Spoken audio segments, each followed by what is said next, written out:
Let your freak flag fly. What's the everyday life like of an assassin who has the power of life and death over millions of people? What are the habits, the obsessions, the whims of these men capable of subjecting an entire population to their destructive madness? Destructive madness. Destructive madness. Destructive madness. Destructive madness. Destructive madness. Destructive madness. Destructive madness.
Torture and beheadings and all of these things I've mentioned is because each of these items reminds me in life, every time one of them occurs, it reminds me over and over again what beasts we human beings really are. You know, when you get right down to it,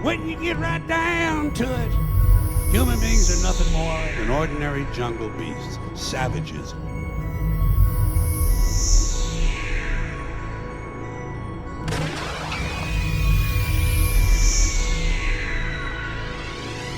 And Hitler ended up in a ditch covered in petrol on fire.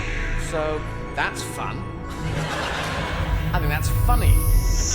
Because he was a mass murdering fuckhead.